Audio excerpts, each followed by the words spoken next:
Hi, Scorpio. Welcome to Higher Source Tarot for your Is It in the Cards Love Tarot reading for May 2023. This is a love reading for all Scorpio, Sun, Moon, Rising, and Venus. Thanks to all of you for all the support. I cannot thank you enough. I could not do this without you.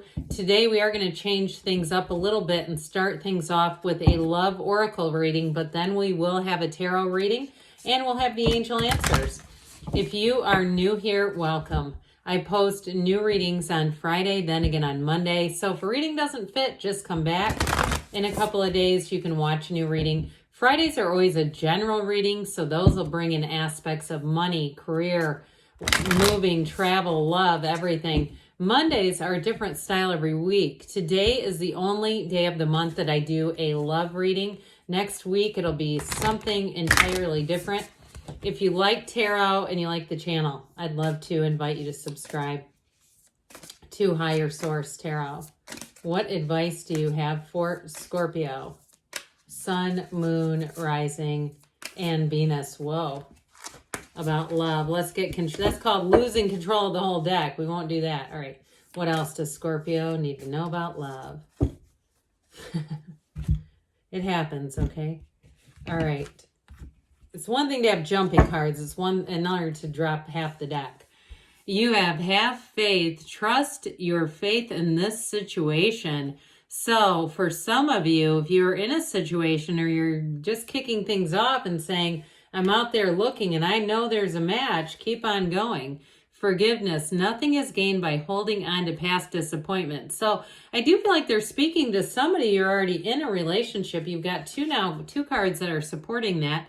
Treasure your loved ones. It's important to love others deeply. Again, if you're in a relationship, continuing to invest in that person and really, of course, knowing that the source energy, our soul doesn't get mad at another soul. It's the mind that does that. And if you are single and you're looking, forgiving those past relationships and not carrying that energy into a new relationship is a big part of that message as well. So let's get the advice for Scorpio. Sun, Moon, Rising, and Venus about love, please. What messages do you have for Scorpio about love for the best and highest good of all involved with Scorpio? It's always interesting to switch cards like that, when you go from a really oversized deck back to this standard size. Now, we will draw 3 cards to represent your energy, 3 cards for the person you are attracting, 3 cards on the advice. Your energy is the Tower, the Hangman, the 9 of Pentacles. This is interesting. Their energy is the Devil, the 5 of Pentacles, 7 of Cups. The advice is the Chariot, the High Priestess, and the Page of Pentacles. Well, the Chariot's always a card of success and successful outcomes. You have manifesting down here, but what's really interesting, the Devil comes before the Tower. And so these two are already linked. So if you're in a relationship and there's been a breakup or something like that, I do feel like you have a second chance. There's going to be a change of heart here. But for others of you, it may be about letting go of the past. And they're also, I feel like you might have a lot in common with this person and they may be a little indecisive. Okay, I'm not going to lie about their energy. The cards don't lie. And so I do feel like they're a bit reserved. There's something about them where they really want to make sure if they're going to get involved with somebody, it's for the right reason. So we have here 5 major arcana, major life events. There's something important going on here. You have Cancer, Capricorn. We have Taurus here. We have Earth, Water, and that's it for the elements. But that fiery energy of the Tower, my God, the Tower is a breakdown for a breakthrough. And it's so interesting with the Hangman with it, because that Hangman energy, even though it is actually a couple of cards before the Tower, it's still a reversal viewpoint. So the Tower leads to an awakening. And I feel like, too, it's one of those times where you may have had a very challenging period, a very difficult turn of events in relationships. but it's always for your best and highest good. Even if you caught somebody cheating on you or taking money from you or something, I feel like there was something about it that has helped you to ascend. And so with the energy of the Tower, I also will say you're going to be done with that period. This is not taking back somebody who really betrayed you. And even if you say you might have betrayed yourself a bit, I've talked about this from time to time. There was an exercise that I think is very interesting, writing down a list of every single good thing you've ever done in your life. And most people would say, well, that's impossible. How would I ever? It'd be quite a long list. But then writing down a list of the number of times you've betrayed yourself. And that's usually a pretty short list, but boy, are those times memorable.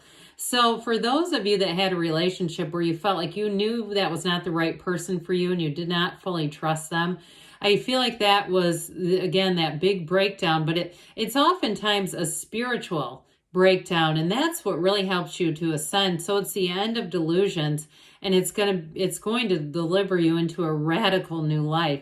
So the Hangman too, that infinite manifestation, that illumination around the crown, you're manifesting, but with the Hangman, that's also surrendered to win. So even though you've been through something difficult and even maybe toxic, I feel like with the Hangman, you're able to let go of it, not bring it into relationships in the future. And so with the Hangman energy, you're going to find that you're attracting people because it's very easygoing, very approachable type of energy. And I also feel like too with the Nine of Pentacles, the single lady card, because you're not desperate, you're not thirsty, you're not trying to get out there and just take anybody on.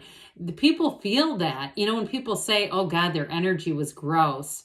It's that need, it's that desperation. That's really what it is. You don't have that. And so just you wait. And you're probably going to say no to a lot of people, I'll be honest. I mean, I feel like you're going to be attracting a lot of people, but acknowledge it with the universe when that happens. Like, you've got it going on with that Nine of Pentacles. And so it's not a need-based, but it's definitely with the Nine of Pentacles, that's a luxury, it's attainment, it's achievement, and it really truly is a time where you're going to have a lot of invitations, social invitations, but you're going to be looking good and feeling good. So this person's energy, with the Devil energy and the Five of Pentacles, I do see them as moving on from something that was quite toxic.